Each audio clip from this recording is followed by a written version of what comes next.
Steve Harvey was called a racial slur on stage, and what he did next shocked everyone. It wasn't a response anyone saw coming. It wasn't anger. It wasn't retaliation. Instead, what unfolded in those crucial seconds revealed something so rare, so powerful, that it would change how people understood the true meaning of strength. In the next few minutes, you're going to discover exactly why this moment shattered expectations and why it matters more than you think. Steve Harvey was in his zone. The stage lights blazed down on him as he commanded the room with the ease of someone who'd spent decades perfecting his craft. Thousands of eyes were locked on him. The energy was electric. He was exactly where he belonged. Center stage, microphone in hand, doing what he does best. Connecting with an audience, making them laugh, making them feel seen. The night had been building toward this crescendo for hours. The crowd had been warmed up, engaged, eager to witness greatness. And Steve Harvey was delivering it in spades. His timing was impeccable. His jokes landed perfectly. The audience was his, completely and utterly. They laughed at his punchlines. They nodded at his wisdom. They felt the warmth of his presence radiating across the venue. This was what live performance looked like at its finest. A master at work, an artist in his element, a man who understood the profound responsibility of holding thousands of hearts in his hands. The night was going perfectly. But then it happened. From somewhere in the crowd, deep within the sea of faces, hidden among the thousands, a voice cut through the air. It wasn't a whisper. It wasn't subtle or coded, raw, hateful, vicious.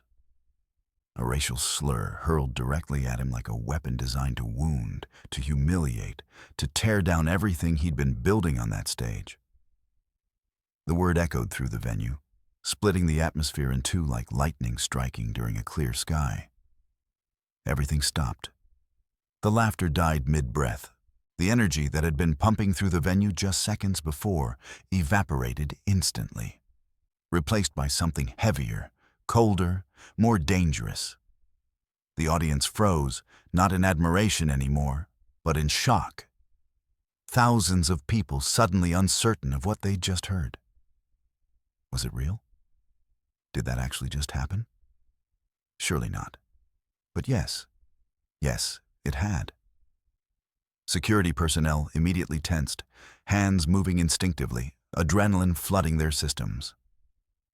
People in the crowd looked at their neighbors, eyes wide, mouths slightly open. The entire room held its breath, suspended in a moment of collective disbelief. This was the kind of moment that defines a person. This was the kind of moment where character is tested in real time, where years of discipline and composure are either honored or shattered. This was the kind of moment where everything changes in a single second, where the trajectory of a night, a reputation, a legacy can shift irrevocably.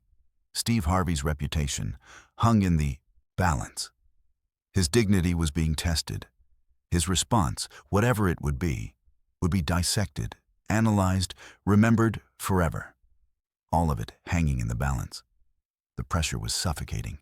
It came from every direction at once.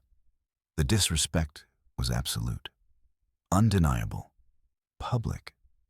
The moment was irreversible. You can't unhear words once they've been spoken. You can't undo an attack once it's been launched. And everyone was watching to see how he would react. Would he lose his temper? Would he respond with equal venom? Would he shut down the show? Would he engage the person who'd attacked him? The possibilities spun in 1,000 different directions, and in that vacuum of uncertainty, anything seemed possible. But what Steve Harvey did next would be nothing like anyone expected. In that split second, that razor-thin slice of time between the slur being spoken and the next breath being taken, Steve Harvey had a choice to make. And he knew it. The entire room knew it. This wasn't a moment you could sleepwalk through. This wasn't something you could handle on autopilot. This was the moment. This was where Grace under pressure would either live or die. This was where everything he'd built, everything he'd learned, everything he claimed to believe about humanity would be put to the ultimate test. He could have erupted. The anger would have been justified, completely, entirely, unquestionably justified. He'd done nothing to deserve this attack. He'd come to perform, to entertain, to give his gift to people who'd paid good money to experience his presence. And instead, he'd been met with hatred. The rage would have been righteous.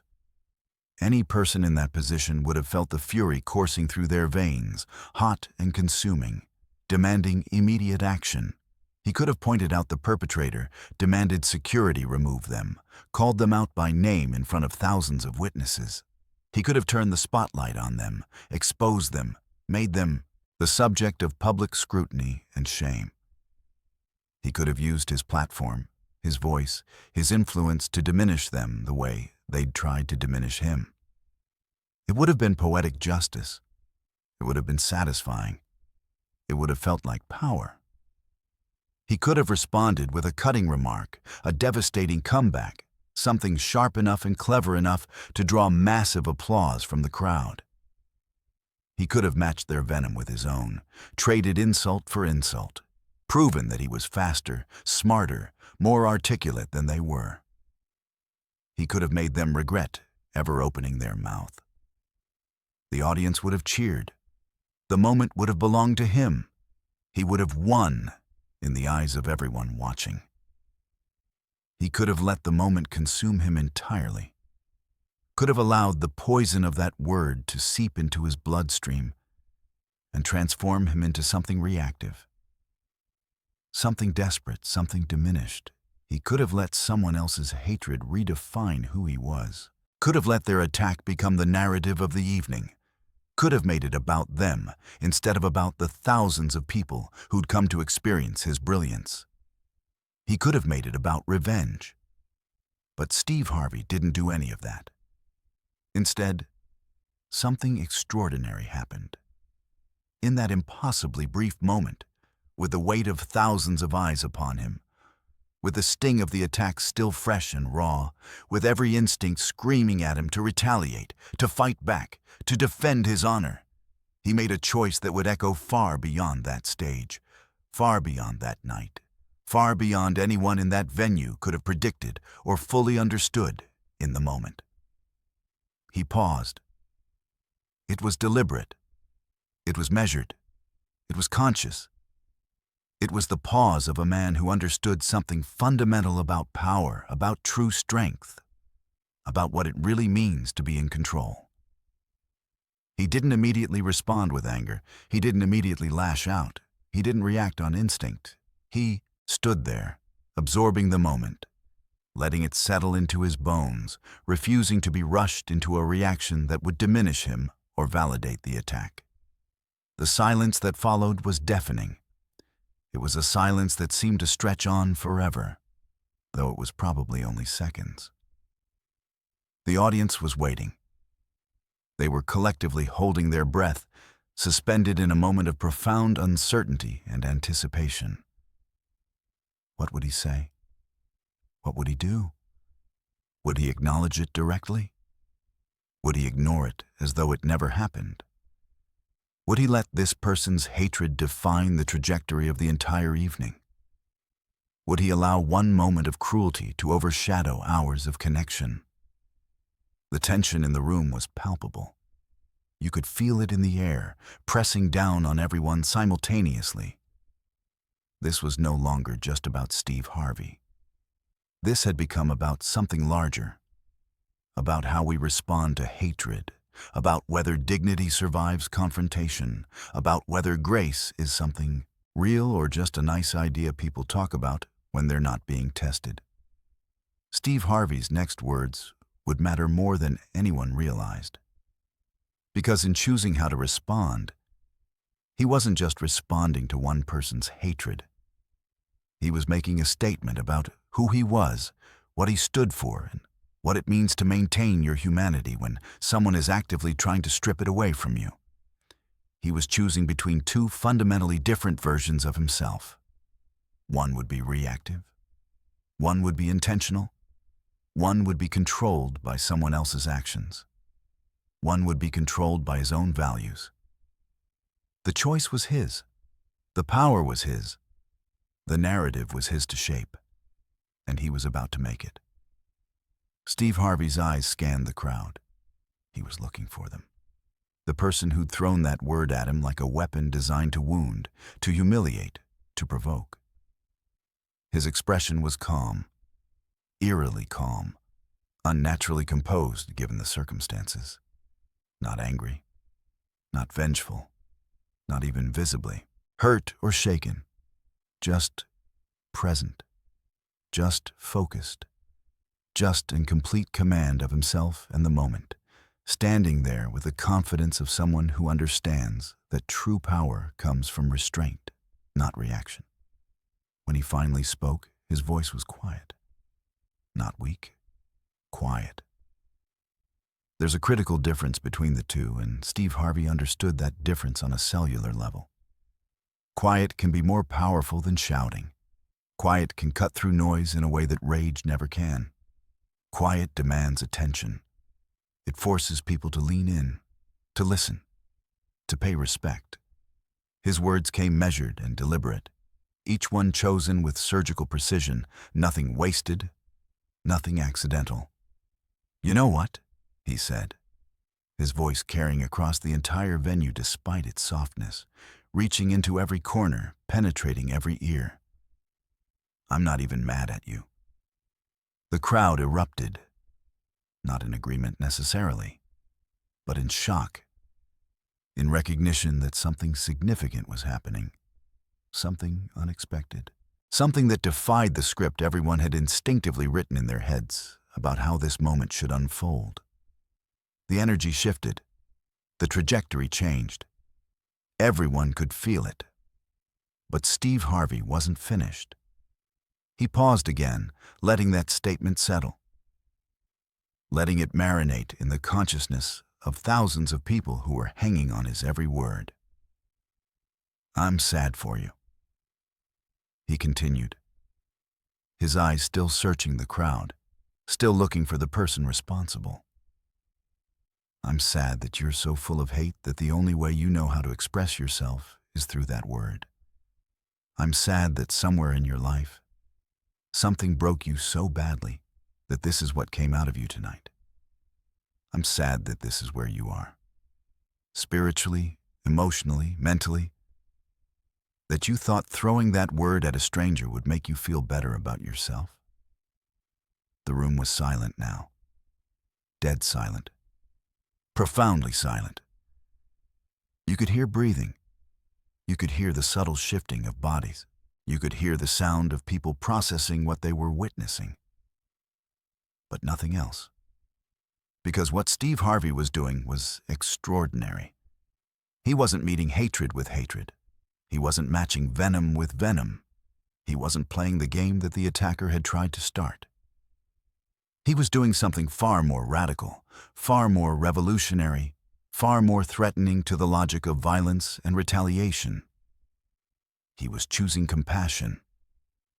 And not the weak, performative kind of compassion that sounds good in the moment, but feels hollow once you really examine it. Not the kind that's designed to make the person showing it look good. Not the kind that's really just another form of control. Real compassion. The kind that requires strength. The kind that requires you to see someone at their absolute worst and refuse to become worse in response. The kind that says, "I see what you did. I acknowledge your attempt to hurt me. I understand the pain that must be driving this, and I'm choosing not to let it define either of us." "You came here tonight," Steve Harvey said, his voice growing more intense, more purposeful, probably thinking you were going to get a reaction from me. You were probably hoping I'd lose my cool, say something I'd regret, give you something to hold on to, something to use against me.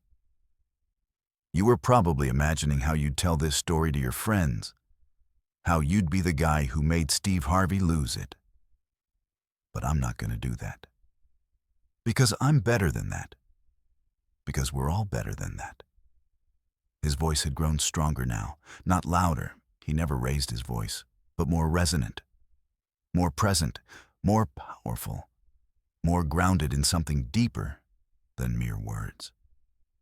You attacked me with a word, he said, and his gaze finally seemed to lock on a specific direction in the crowd. But words only have the power we give them, and I'm not giving you that power. Not tonight, not ever, not for one more second. He took a breath. The entire audience took a breath with him. That word, he continued, has history. It has weight. It has pain attached to it that runs centuries deep. But I refuse, I absolutely refuse, to let you use it to diminish me. I refuse to let you use it to make me smaller. I refuse to let you use it to drag me down to a place where hate lives. The moment Steve Harvey finished speaking, something shifted in the energy of the room. It wasn't gradual. It wasn't subtle. It wasn't something you had to strain to perceive or analyze. It was tangible. It was visceral. It was palpable in the air, pressing down on everyone simultaneously like a physical force. The audience had come expecting one thing: entertainment, laughter, escape. And instead, they were witnessing something they didn't have words for yet. Something that transcended the typical celebrity confrontation narrative. Something that felt sacred. Something that felt like it mattered in a way that went beyond the stage, beyond the venue, beyond the moment itself. And then, slowly, tentatively at first, the applause began. It started with a single person, one brave soul who understood what they'd witnessed and felt compelled to acknowledge it. Then another. Then a section near the front. Then it spread like wildfire through the entire venue, building and building, growing and growing, until it became a roar. A deafening, overwhelming roar of recognition and respect. But this wasn't the applause of entertainment. This wasn't the applause of someone who'd won a verbal sparring match or delivered a devastating comeback. This was different. Fundamentally different. This was the applause of people who'd witnessed grace in real time. This was the applause of people who understood they'd just seen something rare, something powerful, something transcendent, something that would stay with them long after they left that building, long after they returned to their ordinary lives, long after they'd forgotten the jokes and the laughter. But Steve Harvey didn't take a bow. He didn't smile and wave and soak in the adulation. He didn't accept the accolades as though he'd just delivered the performance of a lifetime.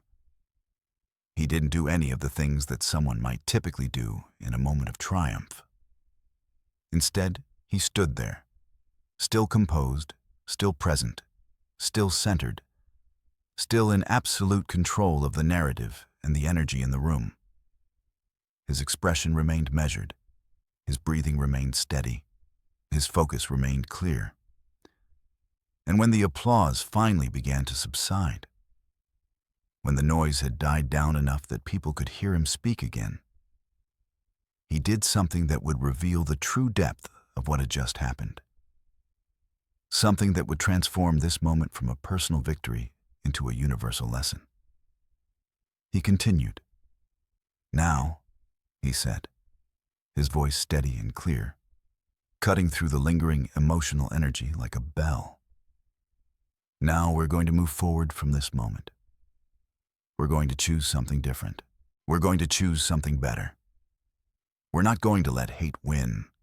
We're not going to let one person's darkness define this entire evening, this entire experience, everything we've shared together."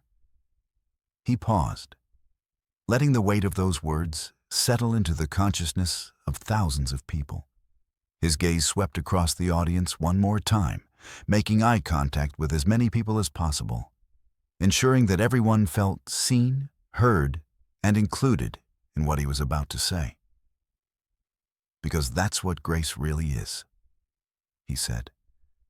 And his voice had taken on a pedagogical quality now, like a teacher sharing fundamental truth. Grace isn't about being weak.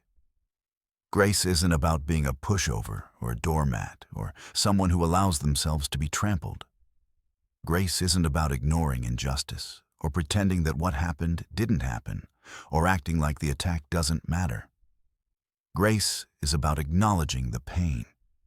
Grace is about acknowledging the attack. Grace is about recognizing the injustice. And then, and this is the crucial part, grace is about choosing, deliberately, consciously, intentionally, to be better than the circumstances demand of you. The room hung on every word. People were leaning forward in their seats. Some were crying. Some were stunned into silence. Some were nodding along, recognizing the truth in what he was saying, understanding that they were witnessing something important, something that might reshape how they think about response and responsibility and dignity. "That person who said that word," Steve Harvey continued, and his voice carried no malice, no judgment, no condemnation. "They're broken, and I say that not with anger or judgment, but with genuine compassion. Because no whole person, no healthy person, no person at peace with themselves, no person who's integrated and healed and living authentically, no such person attacks a stranger with hate. Something in them is shattered. Something in them is suffering. Something in them is crying out in pain, even if they don't understand that's what's happening.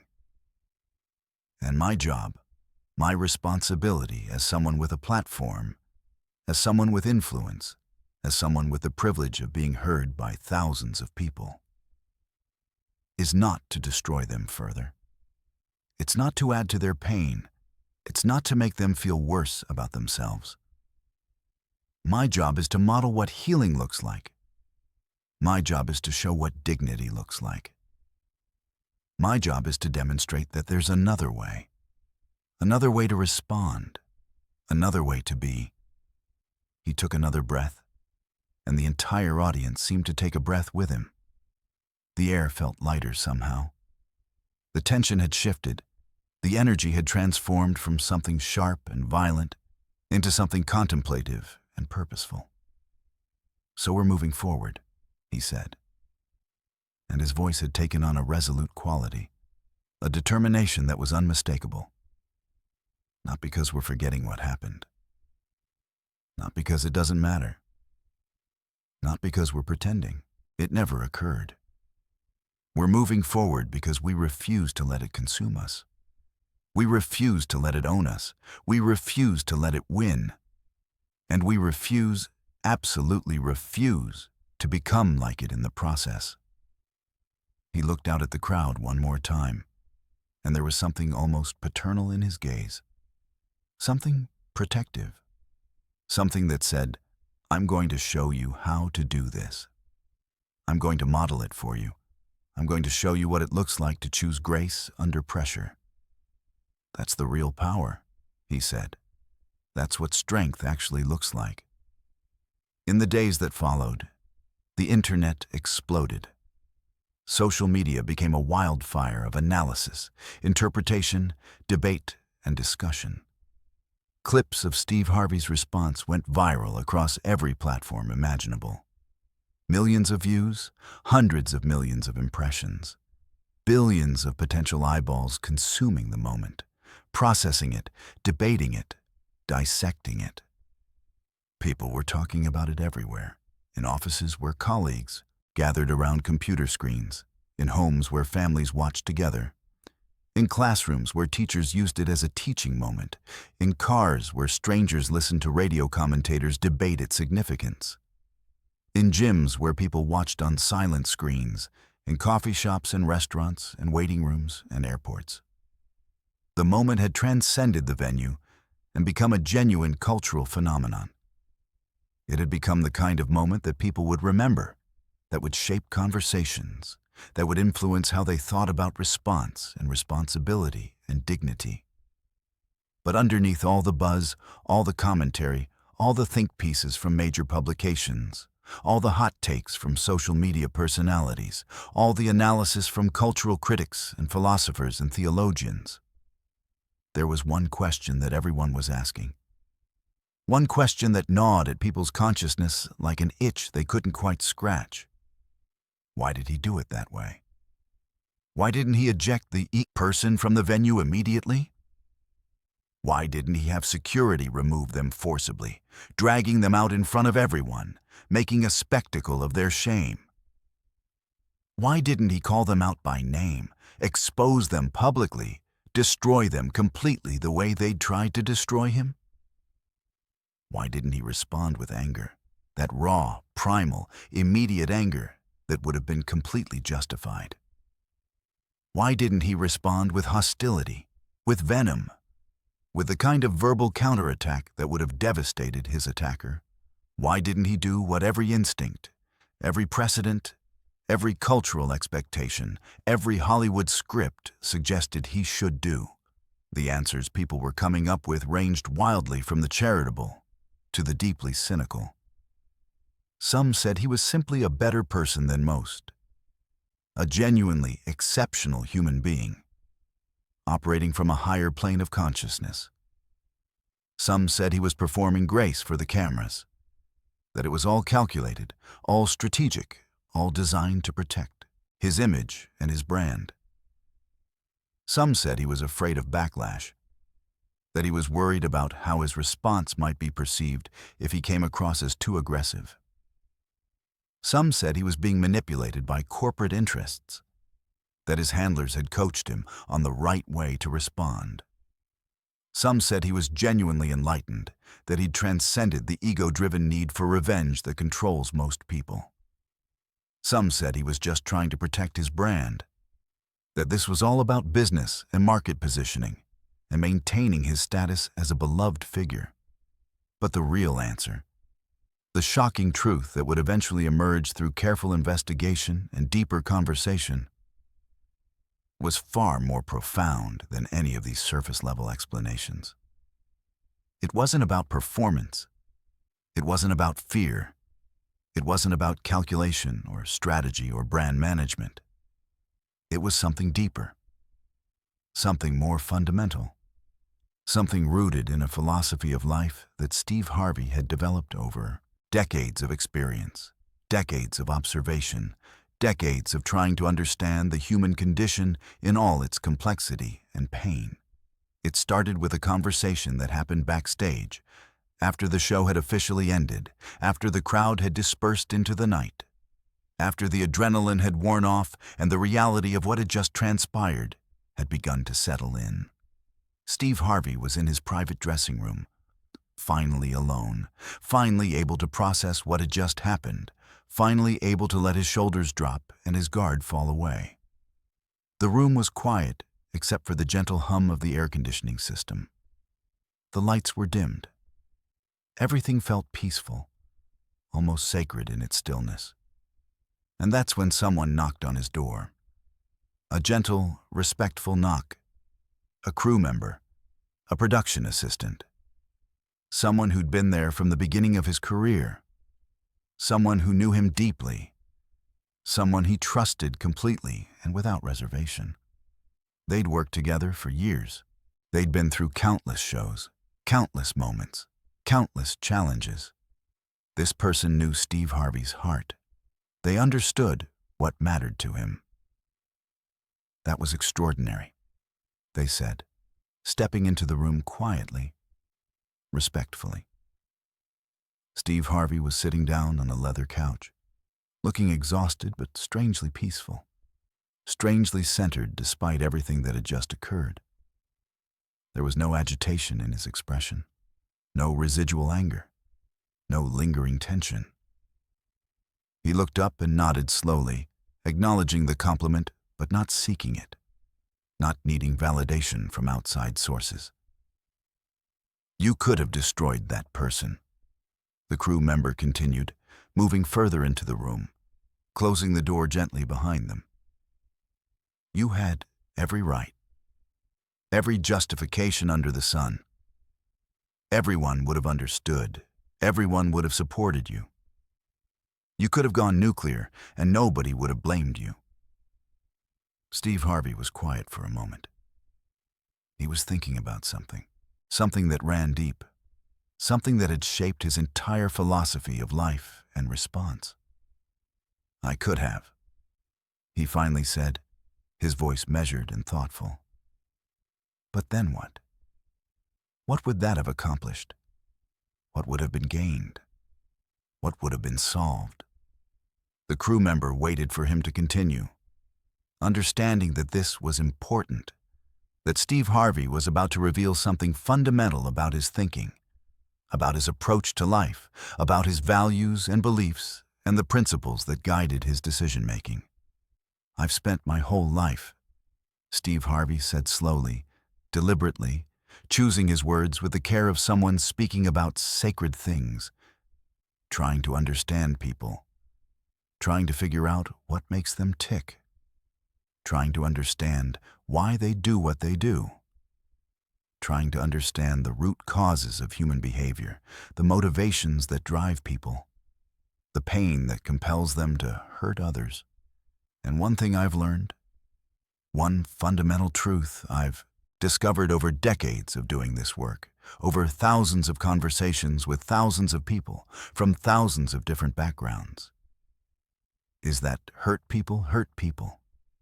He paused, letting that sink in, letting the crew member absorb the weight of that statement. That person who said that word tonight, they're hurting, deeply, profoundly, in ways they might not even fully understand themselves. And instead of dealing with that pain, instead of addressing it directly, instead of getting help or reaching out to someone or doing the difficult internal work necessary to heal, they project it outward. They weaponize it. They throw it at people like me, at strangers, at anyone who comes within range, hoping, on some unconscious level, that if they can make someone else hurt, maybe their own pain will feel smaller by comparison. Maybe sharing the suffering will make it more bearable. The crew member was listening intently now, recognizing that they were witnessing something important. That Steve Harvey was revealing something fundamental about his philosophy, about his approach to life, about why he'd chosen to respond the way he had, about the principles that governed his actions even in moments of extreme provocation. "So if I destroy them," Steve Harvey continued, standing up now and beginning to pace slowly, thoughtfully, "if I humiliate them publicly, if I use my platform and my power and my influence to make them feel small, to make them feel ashamed, to make them regret ever opening their mouth, then what? Do I break the cycle of pain and hurt and retaliation? No. Do I heal anything? Do I fix anything? Do I address the root cause of their behavior? No. Do I solve the problem? Absolutely not. All I do is add to their pain. All I do is give them more justification for their anger, more evidence that the world is hostile, more reason to believe that hate is the only language people understand. All I do is perpetuate the cycle. All I do is become part of the problem instead of part of the solution."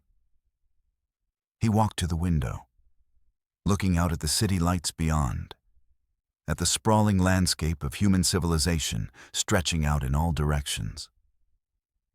"But if I respond with grace," he said, his voice taking on a quality of deep conviction, of hard-won wisdom. "If I model something different, if I show them what dignity looks like, if I demonstrate that there's another way to be in the world, another way to respond to attack, another way to handle conflict, then maybe, just maybe, I plant a seed.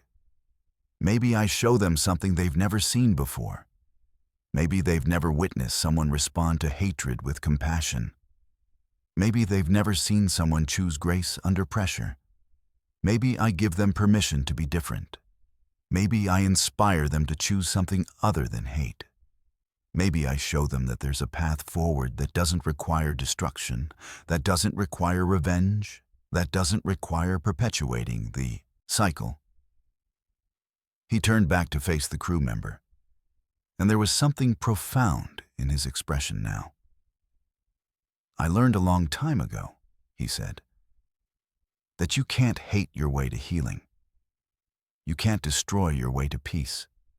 You can't fight fire without burning everything down. Sometimes the most powerful thing you can do is refuse to play the game. Refuse to engage in the very dynamic that's being offered to you. Refuse to become what you're being accused of being. And instead, choose something better. Choose something higher. Choose grace. 2 weeks later, on an ordinary Tuesday afternoon, Steve Harvey received a letter. It arrived at his office in a plain white envelope, addressed to him personally in careful, deliberate handwriting, with no return address visible anywhere on the outside. His assistant brought it to him along with the day's other correspondence. But something about this particular envelope felt profoundly different from everything else on the stack. Something about the envelope itself, the quality of the paper, the weight of it in his hands, the care with which it had been addressed, told him this wasn't routine fan mail. This wasn't a threat. This wasn't spam or advertising or the typical correspondence that arrives at a celebrity's office. This was something else entirely. Something personal. Something raw. Something that had been written with intention and emotional vulnerability. He opened it slowly, carefully, almost reverently, as though he sensed the significance of what was about to unfold. Inside was a handwritten letter. Page after page of handwritten letter. Messy handwriting, shaky handwriting. The handwriting of someone pouring out their soul onto paper, someone struggling desperately to find the right words, someone in genuine emotional distress trying to communicate something important, something that couldn't wait, something that had to be expressed. The ink was smudged in places, as though tears had fallen on the paper while it was being written. There were crossouts and revisions, evidence of someone wrestling with how to say what needed to be said. "Mr. Harvey," it began, "I'm the person who said that word to you 2 weeks ago. I'm writing this letter because I can't live with myself anymore. I can't sleep at night. I can't eat without feeling sick. I can't function in any normal capacity. I've been haunted by what happened. I've been tormented by the memory of that moment. Every time I close my eyes, I see your face. I see the moment when you chose not to destroy me. And it's eating me alive from the inside out. What you did that night, what you said, how you responded, the way you carried yourself with such dignity and grace. It broke something open in me. It shattered the carefully constructed walls I'd built around my own pain, the defensive barriers I'd erected over years and years of hurt and abandonment and rejection. I grew up in poverty, real poverty, the kind where you're not sure where your next meal is coming from. My father left when I was 5 years old, just walked out one day and never came back. My mother was addicted to drugs, cocaine, heroin, whatever she could get her hands on. She was present physically, but absent in every way that mattered. I was raised primarily by my grandmother in a neighborhood where violence was normal, where hate was currency, where the only language people respected was aggression and intimidation and raw physical power. I learned early, too early, that if you wanted to survive in that environment, you had to be harder than everyone else. You had to be meaner. You had to be willing to hurt people before they hurt you. You had to project an image of danger and instability so that people would leave you alone. Kindness was weakness. Compassion was vulnerability. Gentleness was something only people with privilege could afford. When I saw you on that stage, I saw everything I resented about myself. I saw someone who'd made it out of circumstances similar to mine, someone who'd succeeded beyond my wildest imagination, someone who had what I could never have, someone who represented everything I'd failed to become. And instead of being inspired by that, instead of being motivated by your success to improve my own situation, I was consumed by envy and rage. I was poisoned by resentment. So I lashed out.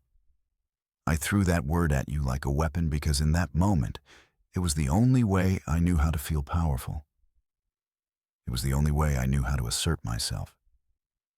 It was the only language I had.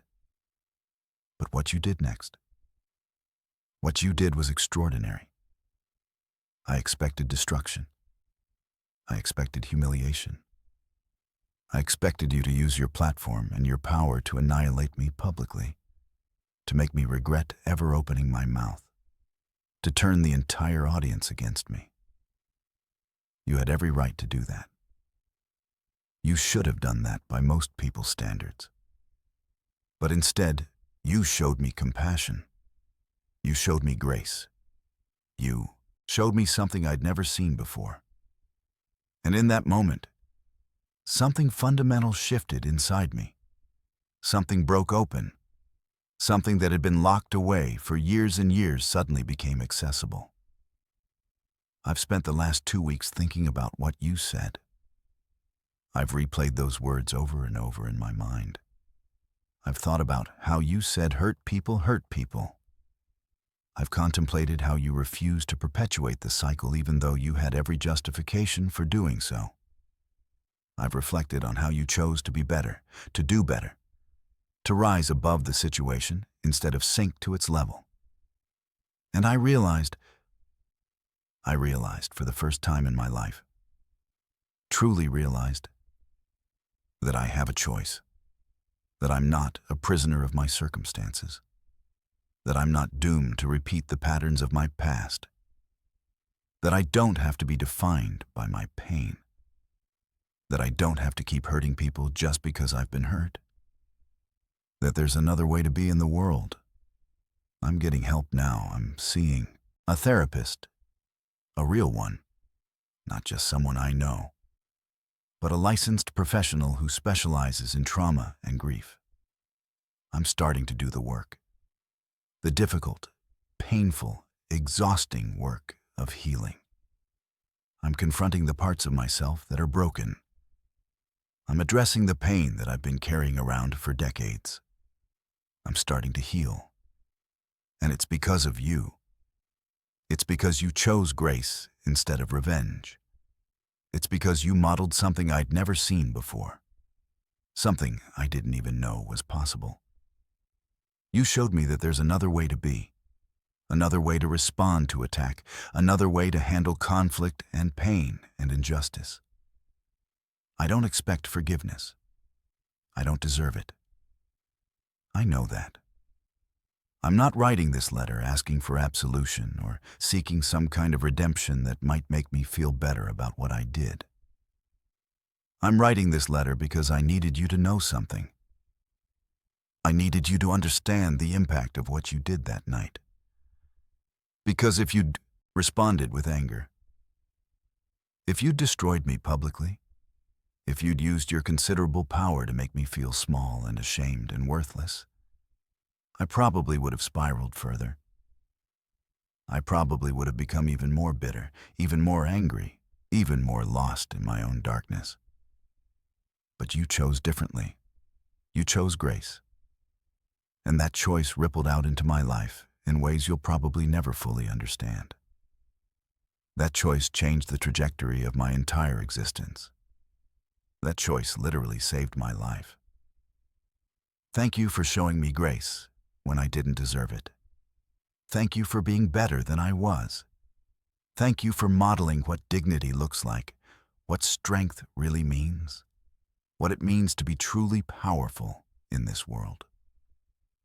Thank you for breaking the cycle instead of perpetuating it. I'm going to spend the rest of my life trying to do the same thing you did that night. Choosing grace, choosing compassion, choosing to break the cycle instead of perpetuate it. I'm going to try to be for other people what you were for me. I'm going to try to show them that there's another way. I'm going to try to model grace and dignity and strength. And maybe, just maybe, I'll help break some of the cycles of pain that have been destroying my community and my family for generations. You changed my life. The letter was signed with a name, a real name, a real person. Someone who'd been transformed by a moment of grace. Someone who'd been saved by a choice. Steve Harvey read the letter once. Then he read it again. Then he read it a third time. Slower this time, absorbing every word, every emotion, every revelation contained within those pages. By the third reading, he had tears streaming down his face.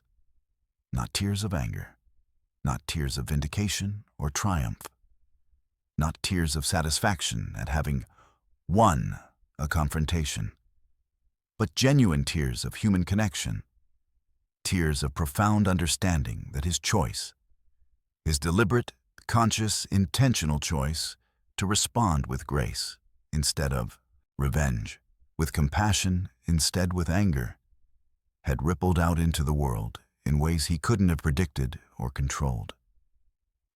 His response had reached into someone's broken heart and given them permission to be different. It had given them hope. It had shown them a path forward. This was the shocking truth.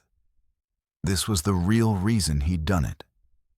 Not for the applause that followed, not for the viral moment that would live on the internet forever, not for the headlines in major publications or the think pieces from cultural critics or the commentary from social media personalities. Not for any external validation or recognition or reward, but because he understood something fundamental about human nature that most people never grasp. He understood that grace has power, real power, transformative power, the kind of power that can reach into someone's broken heart and give them permission to be different. The kind of power that can break cycles of pain and hatred that have been perpetuating for generations, passed down from parent to child, from community to community, from one wounded soul to another. The kind of power that can actually change the world, one person at a time, one moment of grace at a time. And as Steve Harvey held that letter in his hands, as he absorbed the full reality of what his response had accomplished, he understood something even deeper, something more profound. He understood that this single moment of grace, this single choice to respond differently, this single decision to transcend the situation instead of sink to its level, would ripple out into the world in ways that would never be fully measured or quantified. This person would go on to help others. They would model grace for people in their life. They would break the cycle, and those people would do the same, and those people would share their experience with others. And on it would go. An ever-expanding circle of healing and transformation, all starting from one moment where someone chose to be better than the circumstances demanded. One person reached, one life changed, one cycle broken. But the ripples would extend far beyond that single interaction. The ripples would touch families. The ripples would transform communities. The ripples would reshape how people thought about response and responsibility and the true nature of power. That's the real power of grace. That's why it wins. Not because it destroys enemies, but because it transforms them. Not because it silences hatred, but because it transcends it. Not because it makes you feel good in the moment, but because it creates real, lasting, meaningful change in the world. Not because it's easy or comfortable or immediately gratifying, but because it's the only thing that actually works. The only thing that actually heals. The only thing that actually breaks cycles that have been destroying people for generations. Steve Harvey had proven something that night that most people never understand, never grasp, never fully appreciate. He'd proven that true strength isn't measured by how hard you can hit back. True strength isn't about who can deliver the most devastating comeback or the most cutting insult or the most public humiliation. True strength is measured by your ability to absorb a hit, to feel the pain of it, to acknowledge its reality, and then choose not to retaliate. True strength is the ability to see someone at their absolute worst, in their moment of deepest ugliness, and refuse to become worse in response. True strength is the ability to hold your dignity intact, even when someone is trying to strip it away. True strength is grace. And in a world that desperately needs healing, in a world that's drowning in cycles of retaliation and revenge, and pain, perpetuating pain, in a world where violence and hatred seem to be the default responses to conflict, grace isn't weakness. Grace is the most powerful force on earth. Grace is what changes people. Grace is what transforms communities. Grace is what breaks cycles. Grace is what heals. Grace is what saves lives. Steve Harvey understood this. And that night on that stage, when he had every justification to respond with anger, when he had every reason to destroy someone who'd tried to destroy him, he chose grace instead. And in that choice, he changed not just one life, but countless lives. He set in motion a ripple of transformation that would extend far beyond that moment, that would touch people he'd never meet, that would accomplish things he might never even know about.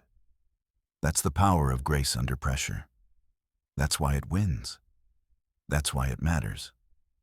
That's why it will always matter.